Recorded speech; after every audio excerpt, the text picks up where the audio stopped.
The four key battlegrounds of competition in an age of artificial intelligence are data, computing hardware, talent, and institutions. You see a massive concentration. Look at the number of supercomputers, researchers, and I don't see signs of that diffusing. Do you?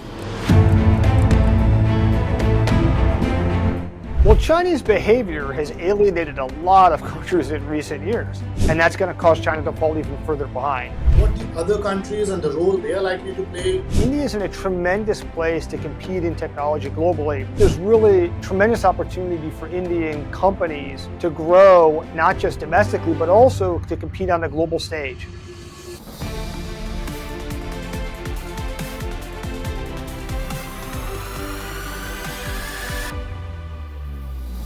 Hi, I'm excited to welcome all of you today to this episode of the Great Tech Game podcast.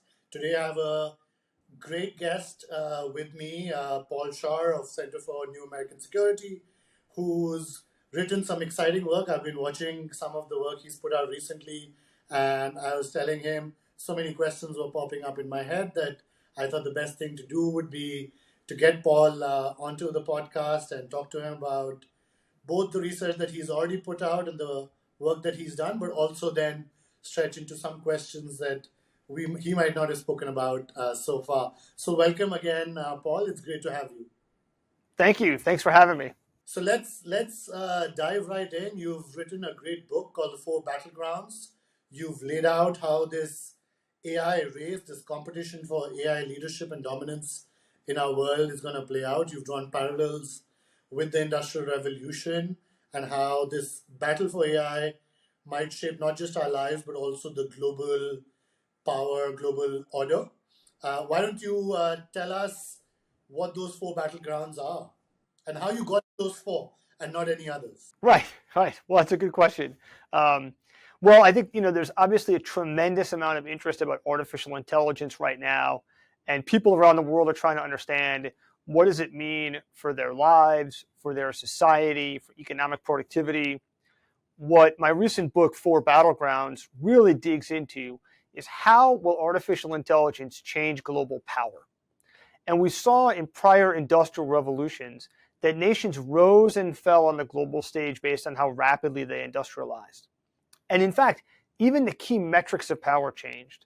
So during the Industrial Revolution, coal and steel production became key inputs of national power. Oil became a geostrategic resource that countries were willing to fight wars over. So what the book grapples with is, what are those key inputs of national power in an age of AI? And the book concludes, and I concluded from my research, that the four key battlegrounds of competition in an age of artificial intelligence are data, computing hardware or computer chips, human talent, the AI scientists and researchers that are leading these new innovations, and institutions, the organizations that are needed to take these raw inputs of data, computing hardware, and human talent and turn them into useful applications in society. And those are the key areas of competition, and whoever leads in those four areas is likely to lead an AI-driven future. No, absolutely, and I love the fact that you've drawn the parallels with the Industrial Revolution. In fact, in my book, The Great Tech Game, I go even further back into history to look at how earlier great eras or great games, as I call them, in the past determined, which regions or countries at that time would emerge more prosperous and more powerful. And if you go back even to the global trade era that preceded the Industrial Revolution, you'll go back even further to agriculture, age of empire and agriculture before that, even 10,000 years ago. It's clear that societies that get the game that is going on at that time, the game changes every few hundred years, or it's getting shorter and shorter at that time. But whichever country, nation, region gets the game and understands the capabilities required to win at that game, not at the game that preceded, right? Some Right. countries, regions, unfortunately get stuck in playing the game of the past, and the paradigm that they're working on, operating on, is not in line with the game that's going on at that moment or that's about to come. I think that really determines who wins relatively and who loses relatively. So I love that, and I think the capabilities clearly required to win in the agricultural grade game or the colonization grade game or the industrialization grade game, as you said, will differ. The metrics will differ, the kinds of Mhm. capabilities, the kinds of skill sets, the kinds of infrastructure you have to build to win will differ, right? And I think that's what your book really points out, that these are the four things now for this era's game, right? The great AI game, as I like to call it, but the battlegrounds, as you call them. So let's dig deeper into those, right? Data, computing power, talent, and institutions. Now, it's clear that from whatever has been written about data, that there are two nations in this world who seem to have an advantage in terms of the amount of data that they are sitting on, right? And when we talk about nations now, we have to be careful because unlike the industrial era, now we obviously have the private sector and large corporations that have to fit within that framework that we talk about. So when we refer to the US, it's got to be not just the US government, but let's say US big tech firms. When we talk about China, we've got to talk about the Chinese government, but also the tech firms there. So with that caveat, of course, US and China seem to have this advantage on data. Yet there's a debate, right? Because data is just not enough.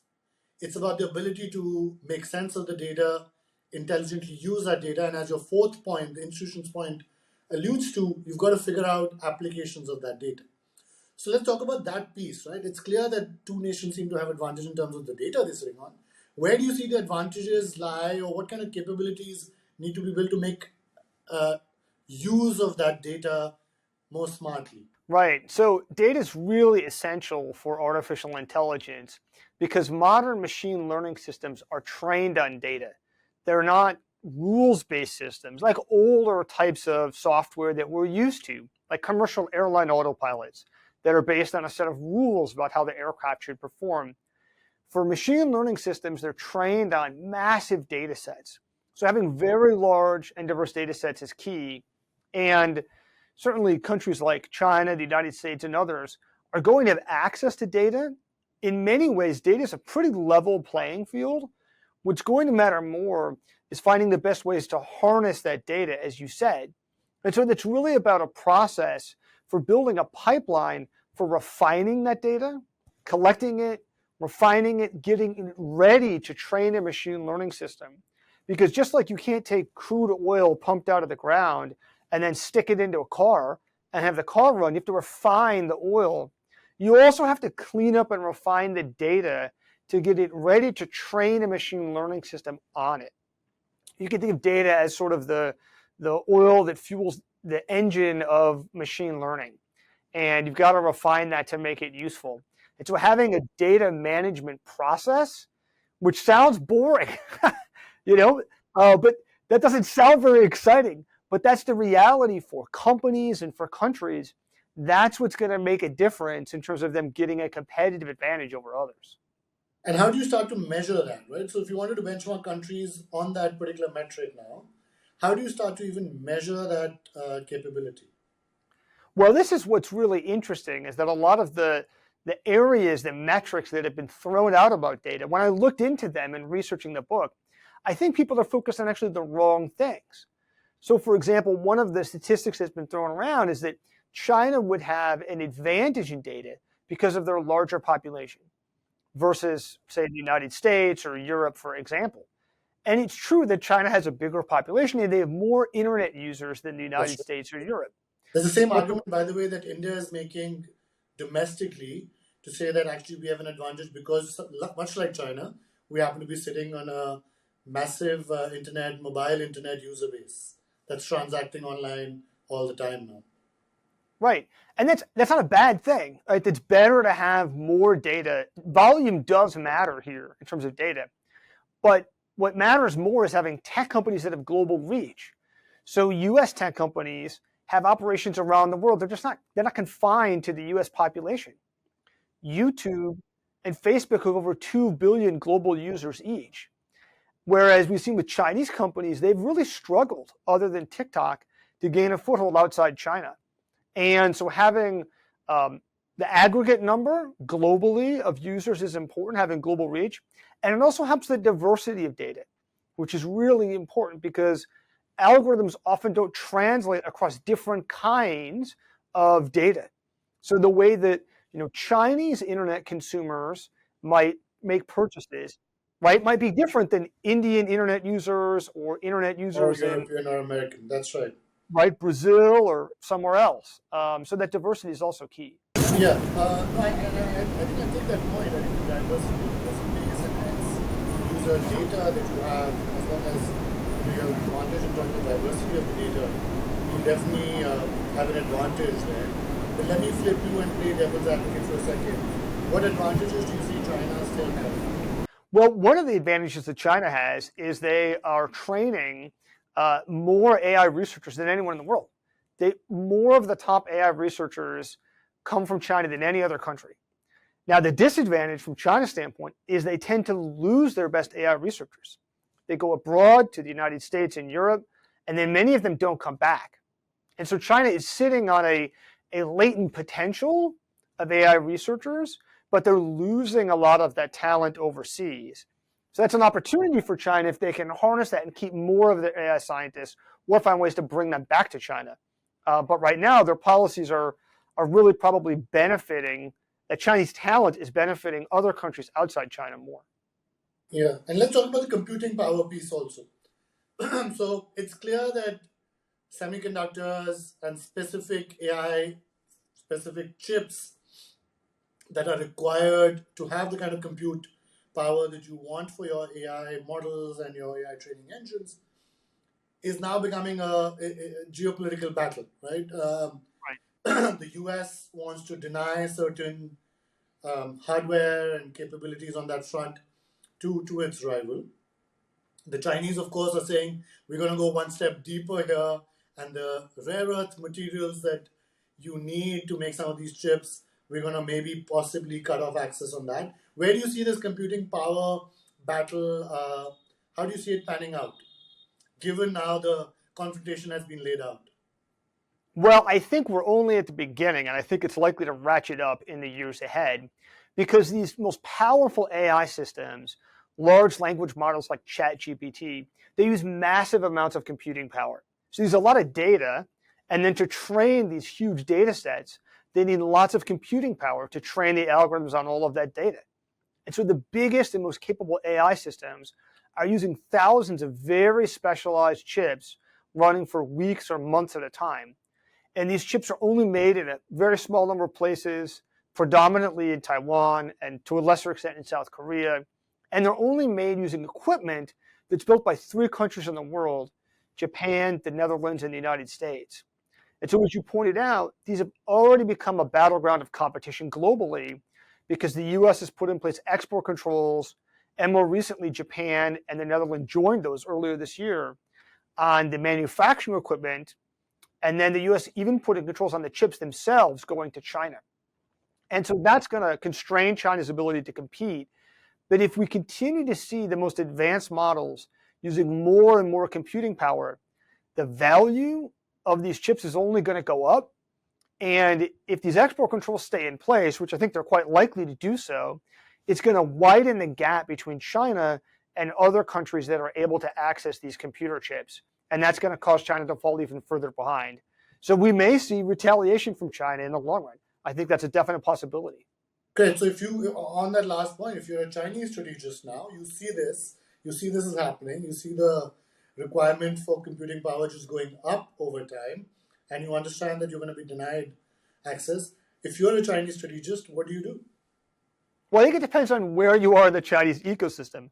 If you're a Chinese researcher who can get an opportunity to study abroad, you might just move overseas and leave China to get access to the computing power so that you can build these more capable systems. I mean, researchers want to do research, right? Now, for the Chinese government, of course, they're going to work really hard to try to overcome these barriers. To a small extent today, they can get there by spending more money, but that's not going to work in the long term. So China's working hard to build their own indigenous supply chain to go around these export controls. But I think it's really unclear in the long run how effective that's going to be. No, that's right. And one thing that strikes me in how you also just laid it out was the US, much like in previous eras, has relied on its allies and its friends to really come up with a more comprehensive multiplayer strategy, right? Where multiple players are coordinating, whether it was in the Cold War or earlier occasions. There's a clear reliance on friendships, partners, and allies to win this race.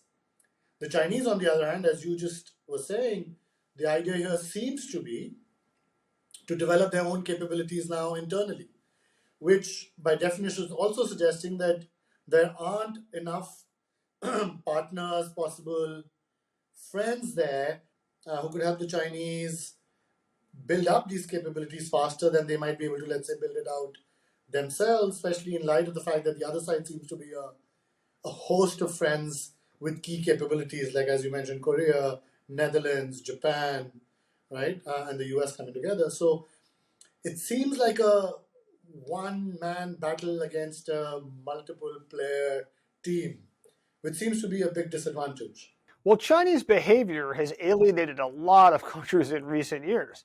During the pandemic, China used the vulnerability that other countries had as a point of economic leverage for things like, masks and other kind of critical equipment. China certainly was not forthcoming with other nations, still has yet to be about the origins of the pandemic.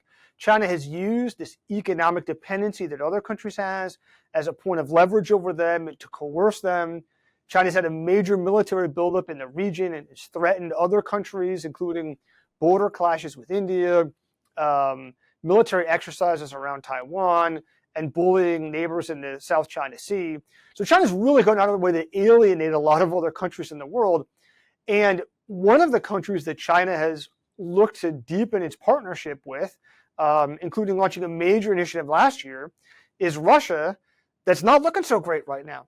Russia also has been ostracized on the global stage because of their invasion of Ukraine. It is much weakened militarily and economically. And so, to some extent, China's in this position of its own making.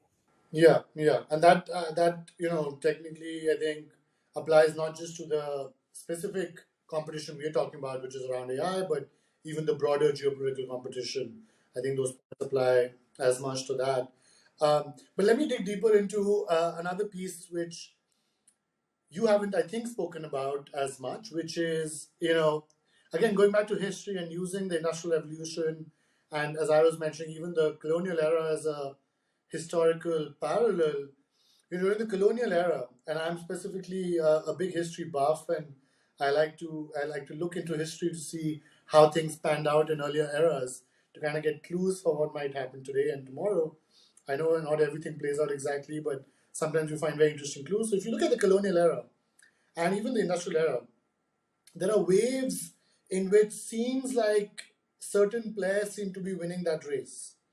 If you look at early years of colonization in the world, the Portuguese seem to be ahead, the Spanish seem to be ahead. Now you look back at the history of colonization, and we talk about the British as the main empire, the empire that where the sun never set, etc. Right, and really the UK and France and countries like that come back from behind. Right, they're nowhere on the picture when that colonial race begins. I'm not justifying that by any means, but Right. I looking understand. Yeah. back, you look at how quickly things might change in a matter of few decades. Because once the opportunity is there in front of you, countries get very entrepreneurial, get very ambitious, and want to compete. Right? You look at the industrial era similarly. The UK is ahead when it comes to the steam engine. Germany seems to be ahead, but then there happens to be the US, right, sitting there in earlier years of the industrialization process. It's not the US that seems to be the leader, but by the end of, I would say, well, one can argue that maybe that era has not ended, but a bit later in that industrial era, you've seen whether it was the electricity wave or the automobile wave, etc. The US has taken a massive lead, right? So countries seem to be able to come from behind and take the lead. So today, now coming to today, the US and China clearly seem to be the two main players here, that everyone who's talking about the AI wars seems to be talking about. So I want to ask you now, let's talk about the other nations that we are maybe not talking about as much, right? Everyone wants to do well. Europe wants to do well. India wants to do well. I can name 10 other countries here that would want to do well, and they don't want to necessarily be relegated to just the footnote of this, major technological invention, as you make parallels with electricity as well, right? And many others have done as well. So, talk to me about what your view is of the other countries and the role they are likely to play. Where are certain countries' strengths lying today, right? That you could highlight today, maybe? Yeah, absolutely. Well, I think one key factor here is to what extent technologies help to concentrate power in a smaller number of actors, or the technology rapidly becomes diffuse. So, on the one hand, you have technologies like nuclear technology.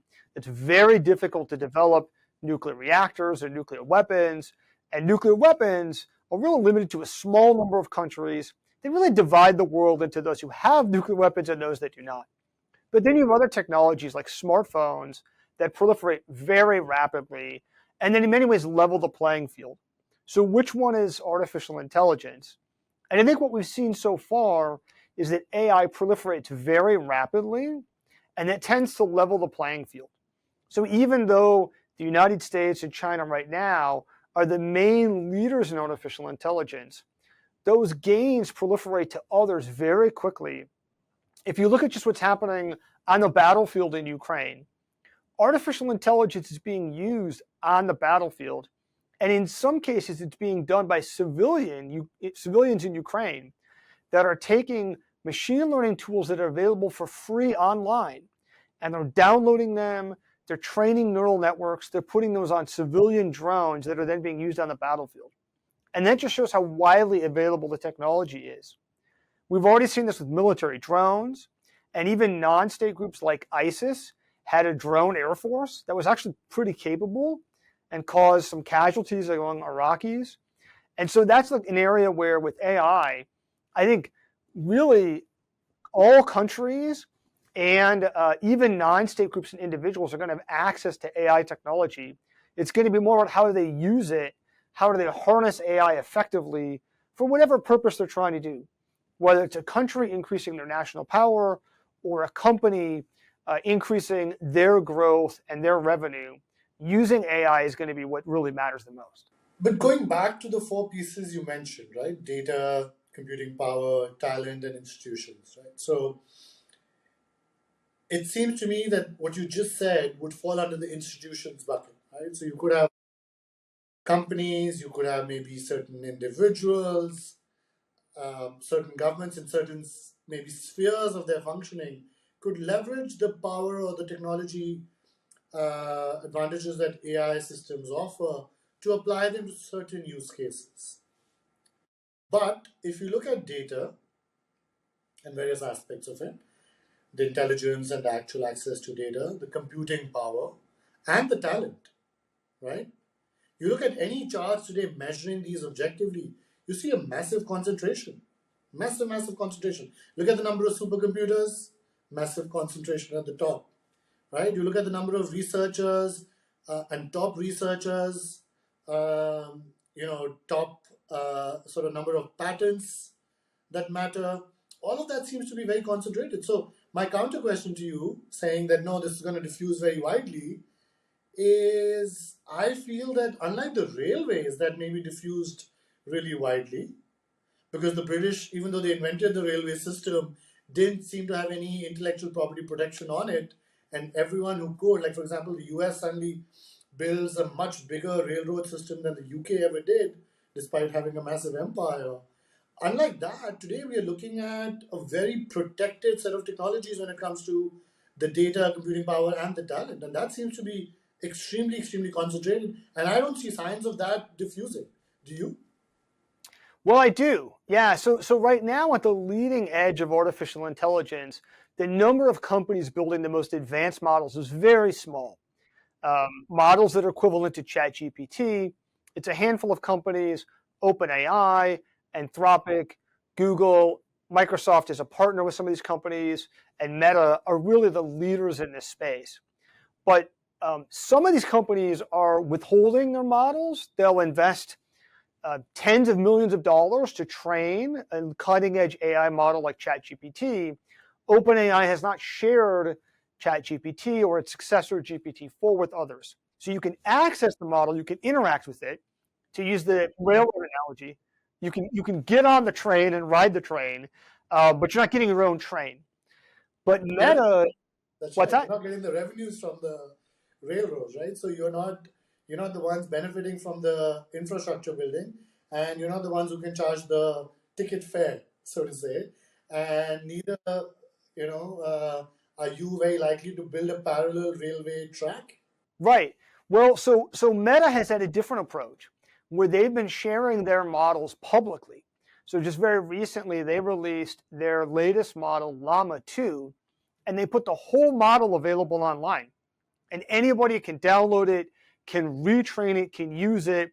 And in that case, that's a little bit like a company, investing all of this money to lay all this railroad track and then giving you the ability to digitally copy that railroad track and stick it in your own country or in your own company and run your own entire railroad effectively for free. And even modify that for relatively small amounts of money, a few $100s can be used to retrain these models for new purposes. And so that's a really interesting phenomenon that you can't have with industrial technology. You can't just go like download and copy a transcontinental railroad, but you can with AI.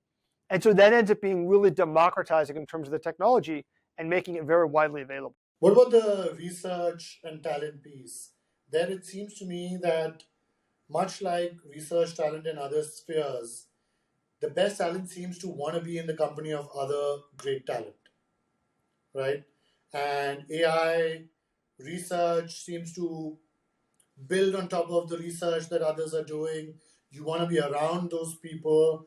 You want to be at the institutions that the research funding to do the best, most cutting edge research with the cutting edge infrastructure, both hardware wise and also cloud computing power wise, right? So, how do you anticipate the research and talent piece here diffusing, if at all? Right. So I think that the concentration of the best researchers in a very small number of labs in the private sector or in academia, that's going to stay the case. And so it'll continue to be the case that top universities like Stanford and Carnegie Mellon and MIT will be a draw for the best researchers from around the world. And then they'll go on to a small number of companies. But what happens is that because so much of these AI breakthroughs are published online, and anybody can go read the papers that are published and then modify these trained models that are released online, this knowledge diffuses very quickly.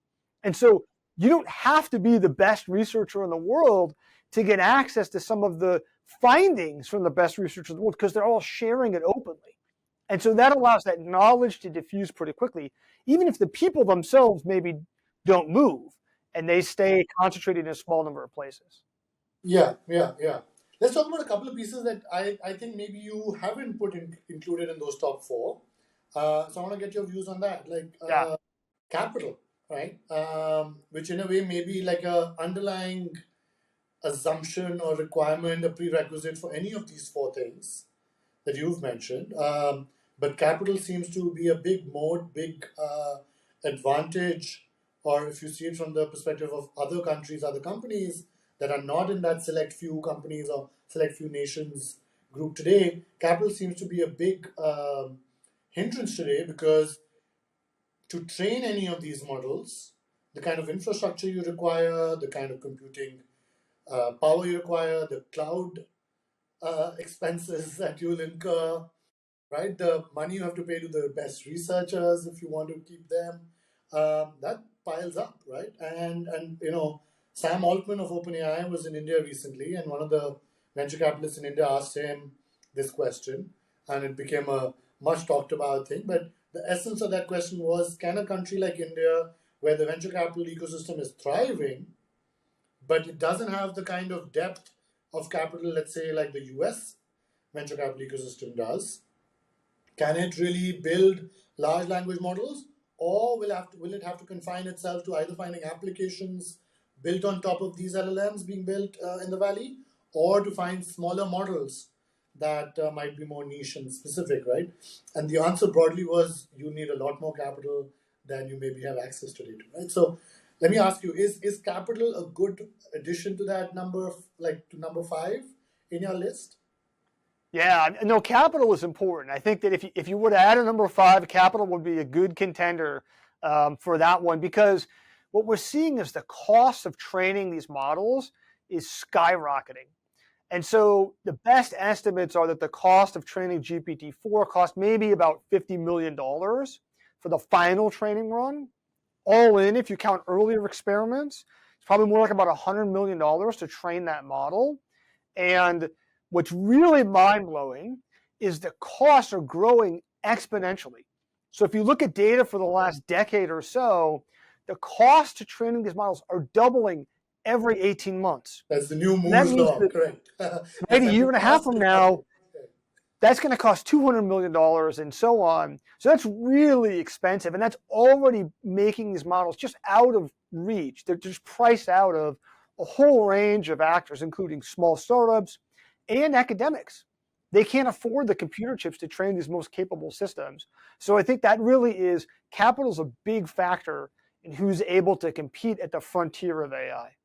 Yeah, I think that's correct. There's a number 6 I want to ask you about, which is a more maybe softer point, but is broadly I would categorize this as ideas, right? Which might be included in your institution's point in a way, but one of the main aspects of the debate about who will win this race between the U.S. and China, often people say that data aside, capital aside, algorithms aside, one of the key advantages the US has is that it's a democracy, it's an open system, there's innovation and there's ideas brimming because it's such a vibrant, innovation driven society, right? Because of its social political system and values.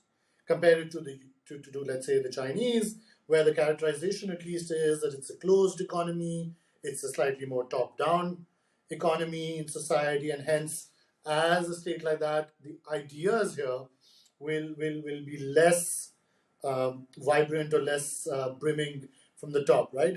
And hence ideas seem to be core. And you go back to the electricity era and the electricity age, and one of the things anyone studies U.S. history, you talk about these tinkering garages, right? Americans are tinkering with electricity and its applications at that time, and it's almost that idea of ideas brimming, whether it's the Silicon Valley idea of the startup garage, or in the electricity revolution where people are just figuring out, okay, what device can I make, what appliance can I make that will be useful.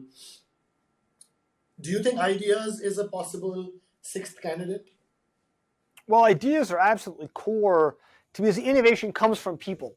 At the end of the day, it's people coming up with ideas. So I think all of the things that you capture, I would lump under this idea of institutions, of what are the universities, what is the political system, the economic system, the startup ecosystem that gives room for people to have these ideas and then to run with them.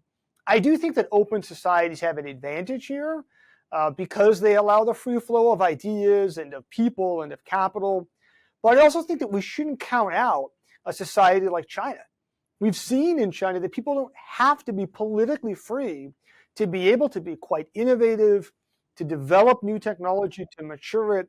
People can do that. In fact, we've seen tremendous economic growth in China in the last few decades, even while living under a system of brutal repression that censors the information environment, that makes it very difficult for people to live their best lives. And so I think, sort of counting that, oh, they won't be able to innovate, I think we see that's not true. And so this is a real competition, and one where democratic countries around the world are going to have to find ways to work together to ensure that we're using the technology in a way that preserves democratic values and individual freedom and liberty and privacy for people. Yeah, no, I think I agree with that point of yours. I think the Chinese entrepreneurs over the last 3 decades or 4 decades now have shown that despite any of the issues that might exist in the political system or the set of values coming in from the top, they will thrive, right? So they work despite the system, right? And they've shown, right, their talent in that sense. They've built massive companies. They've built massive amounts of wealth, right? And the private sector there now is, if you look at numbers of their private sector and the contribution it has made to their jobs growth, to their economy, it's massive, right?